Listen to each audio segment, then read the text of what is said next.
Hi, my name is Brandy Baker, and I'm a fisheries biologist with the Alaska Department of Fish and Game. Today we're here at the Delta Clearwater River fishing for silver salmon, otherwise known as coho salmon.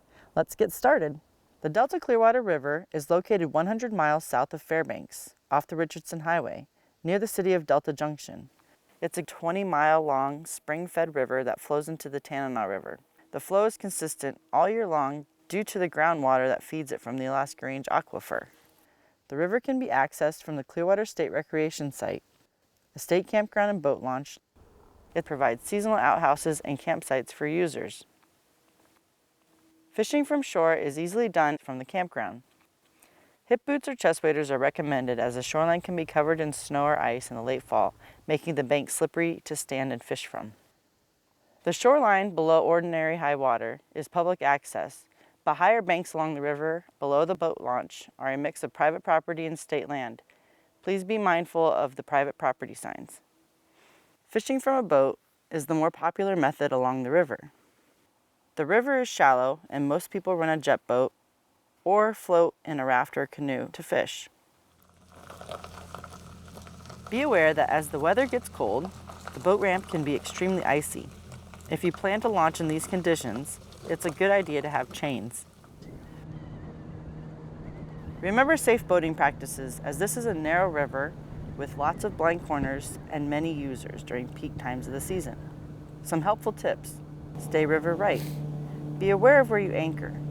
Give way to non-powered vessels. If you're jet boating, remember the size of your wake increases as you decrease power. This is especially important as you pass people fishing and floating along the river. The timing of the Coho Run can vary, but the peak of the run is generally the third week of October. You can pick some up during the end of September, but the best fishing is usually during the first 2 weeks of October.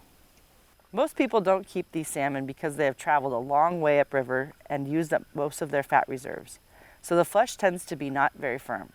But you can still catch coho in pretty good condition near the mouth of the Clearwater or even earlier in the season. Those fish are best eaten for dinner that night or smoked. If you do plan to keep salmon, be sure to check the regulations for bag and possession limits. Occasionally, temporary changes are made to the regulations during the fishing season. These are called emergency orders or EOs, and they don't appear in the fishing regulation booklets. Check the Alaska Department of Fish and Game website or call one of the Fish and Game offices to see if any EOs have been issued. So let's talk about the gear we're going to use today. First, you want to make sure you have your State of Alaska current sport fishing license on your person while you're fishing. Typically, you can use any 6 to 9 foot fishing rod. Today, we're using a 6.5 foot salmon rod. You can use 12 to 30 pound test line. Today, we're using a 20 pound test monofilament. So let's talk about some of the tackle you'll need. There's spinners. The size you want to look for is a 4 to 6. Most spinners come with a treble hook. Today we're going to use a single hook just for ease of releasing the fish. Color patterns that seem to work best are the flashier ones, like your bright orange, your bright chartreuse. There's multiple spoons. Those are also in a 4 to 6 size. You want to make sure you get bright flashy colors. Sometimes you'll want to add some split shot because you want to make sure your spoon is bouncing along the bottom. And I personally use a snap swivel. I find it makes it easier to change out your lures. I snap my lure directly on a swivel. Another good choice is also to use some flies. Coho on the DCR tend to like flashy, bright flies, such as this, which is a Hannah Montana. A lot of times I have good luck with chartreuse. Another common pattern is the egg-sucking leech, and they come in multiple colors. I don't plan to keep any of the fish I catch today, so I'm going to go ahead and crimp this barb so it makes it easier to release. So let's go fishing. You want to kind of cast a little bit upstream, let the lure float back down, jigging just a little bit to give it some action. So one thing to remember when you're fishing for coho salmon is you just want to keep your lure close to the bottom.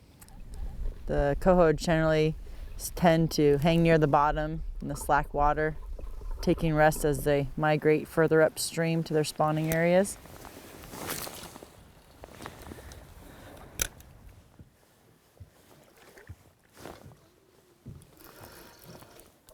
Got a fish, all right.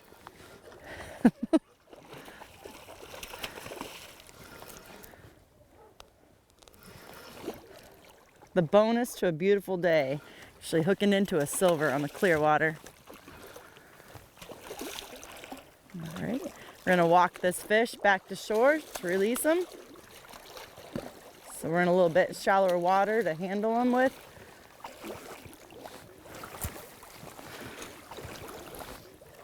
This is a male with what's called a kype, and they grow pretty sharp teeth.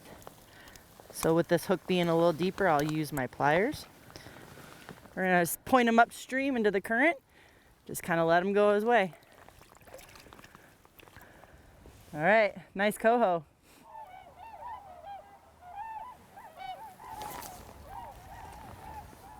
You should look for spots to fish for coho salmon in deep pools where they're schooled up.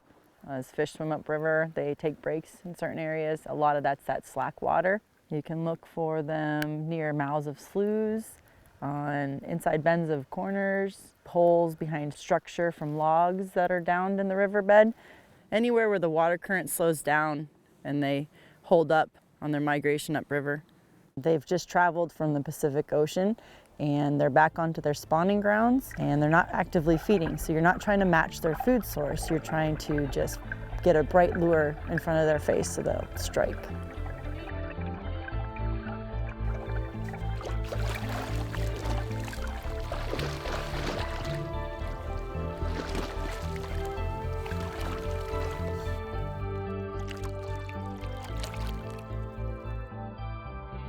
This is one of the last open water sport fisheries in the interior before winter sets in.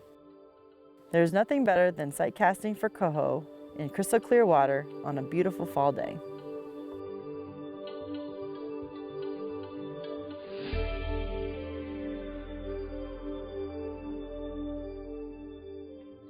Well, it's getting late. We've had a good day fishing on the Clearwater, so I hope you get out here and try to catch some of these silvers.